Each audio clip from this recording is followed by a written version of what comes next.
एक संसारी व्यक्ति का और भक्त व्यक्ति का अंदर यही एक बस परिवर्तन है कि संसारी व्यक्ति किसी भी जीवन में घटने वाली घटना को अस्वीकार करता है और उसको बदलने की जिद में लगता है, लेकिन वैष्णव भक्त सबको प्रसाद मानता है कि ठाकुर जी जो कर रहे हैं सब मेरे लिए प्रसाद स्वरूप है, मुझे सब स्वीकार है, शायद इसमें मेरे लिए कुछ भला है।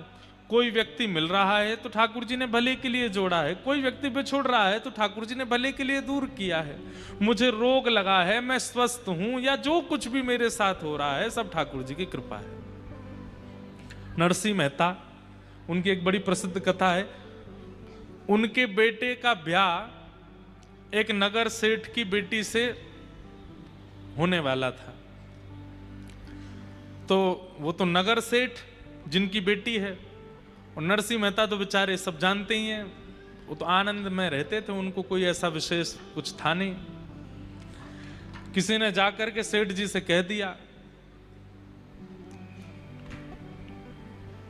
कि आप अपनी कम से कम बेटी का ब्याह पिता को अपनी स्थिति से श्रेष्ठ स्थिति में ही करना चाहिए, प्रयास करना चाहिए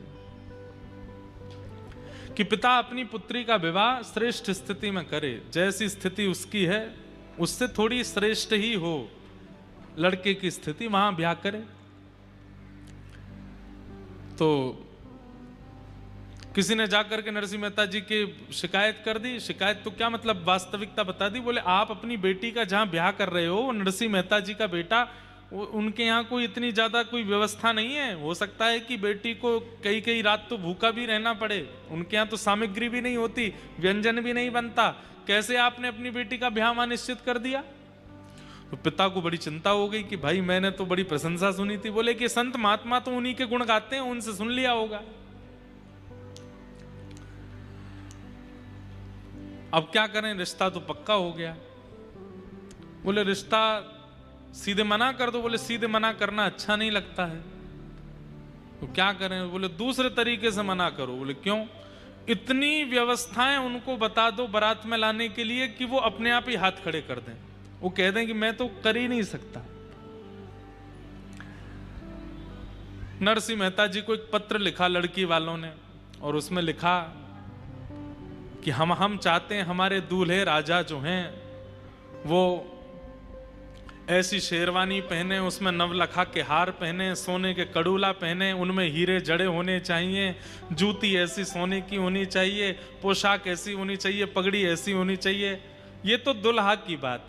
अब घोड़ा कैसा होना चाहिए, श्वेत रंग का घोड़ा होना चाहिए, उसमें एक भी काला धब्बा नहीं होना चाहिए, उसके ऊपर ऐसी चुनरी होनी चाहिए, हमारे ऐसे होना चाहिए, कम से कम 10 हाथी आगे पीछे होने चाहिए, हमारे जो बेटी के होने वाले ससुर जी हैं वो हाथी पर बैठ कर के आवे, सासू माँ हाथी पर बैठ के आवे, और इतने घोड़े होने चाहिए, इतने हाथी, इतने ऊंट, इतने ये, इतने वो, ऐसे बैंड बाजे होने चाहिए, ऐसे नगाड़े बजने चाहिए, बारातियों की पोशाक ऐसी होनी चाहिए। इतना लंबा चौड़ा पत्र लिख करके भेजा। पढ़ने वालों ने कहा अब तो नरसिंह मेहता मना ही कर देगा। बोले मैं ब्याह नहीं कर सकता, आपकी बेटी बच जाएगी। पत्र पूरा लिख करके ऊपर जय श्री कृष्ण लिख करके भेज दिया।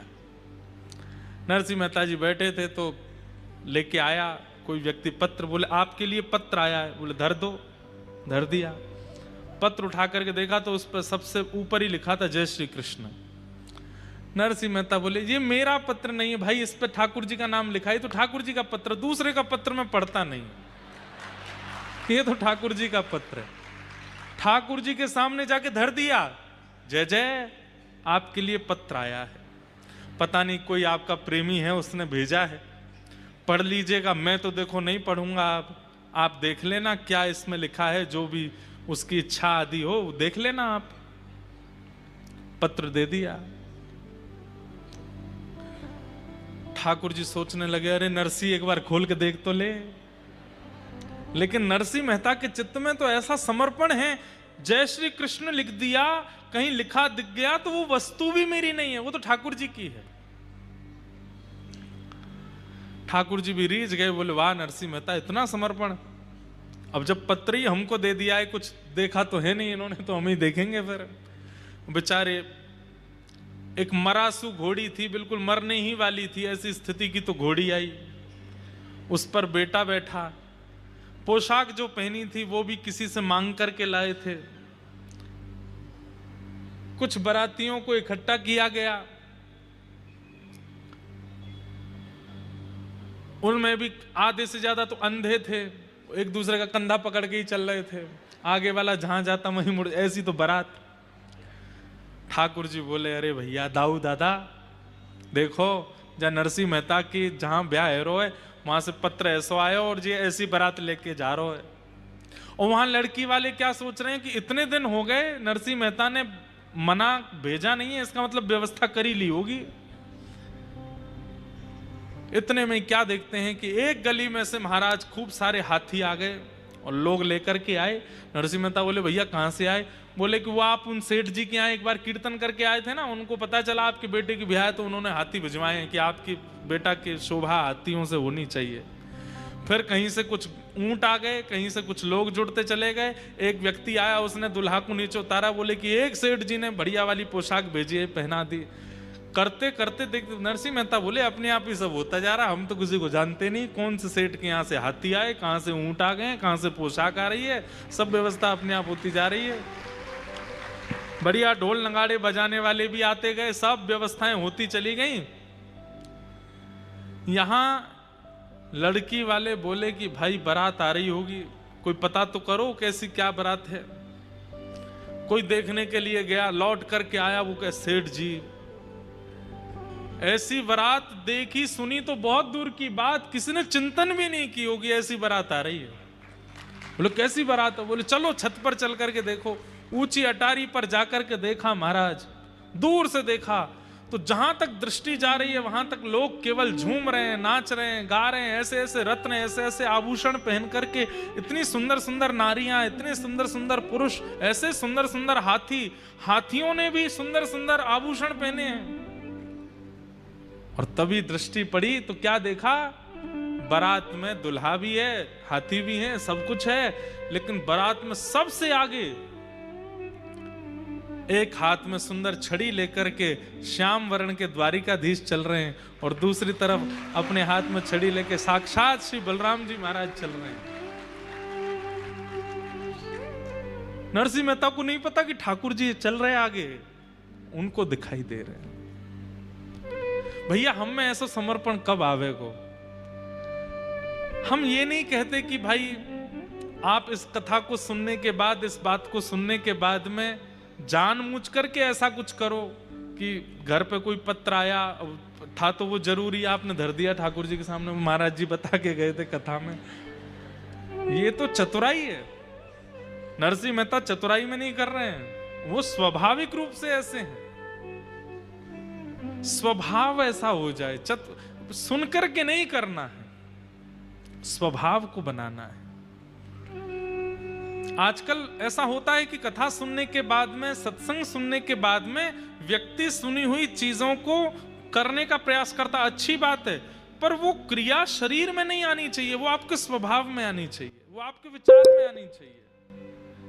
नरसिंह मेहता जैसा, मीराबाई जैसा, कुंभनदास जैसा, रैदास जैसा ये स्वभाव हमारे चित्त में बन जाए, वो व्यवहार में नहीं आए, व्यवहार में आवे, प्रक्रिया में नहीं।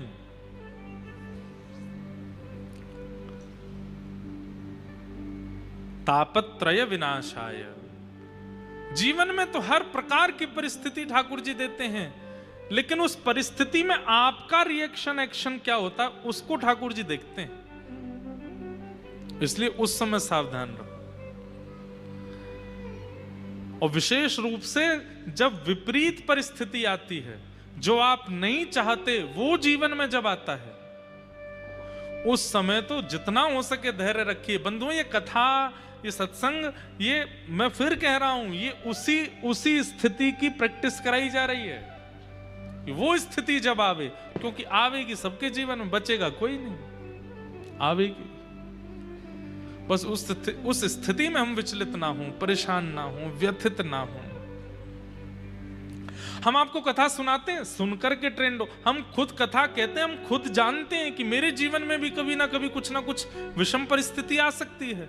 उस विषम परिस्थिति में मुझे क्या करना है? जो मैं बोल रहा हूं वही करना है, प्रसाद मान करके स्वीकार करना है। ठाकुर जी का प्रसाद है।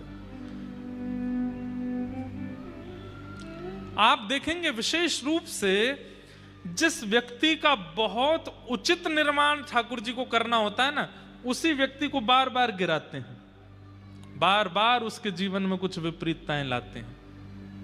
हाँ, वो व्यक्ति अगर हार मान जाए तो वहीं रह जाता है, लेकिन हार ना माने, बस लगा रहे, धीमे धीमे एक स्थिति पर पहुंच जाता है। आज जिनकी भी गाथाएं आप सुनते हो, चाहे वो धन में श्रेष्ठ हो, चाहे वो भक्ति में श्रेष्ठ हो, चाहे वो ज्ञान में श्रेष्ठ हो, उसके पूर्व जीवन को जब आप देखेंगे तो संघर्ष बहुत है। बिना संघर्ष के नहीं बना कोई। संघर्ष सबके जीवन में आता है, तन का, मन का, बुद्धि का, जीवन परिवारियों का, पर उस स्थिति में जो व्यथित ना हो, ठाकुर जी को वो प्रिय है। पूरी गीता में ठाकुर जी क्या समझा रहे हैं? अर्जुन को यही तो समझा रहे हैं, व्यथित मत होना अर्जुन, बस करते चलो। ऐसे श्री कृष्ण को हम बारंबार प्रणाम करते हैं, जिनके 3 रूप हैं, 3 गुण हैं और 3 प्रकार के दुखों से जो मुक्त करते हैं। श्री कृष्णाय वयम्।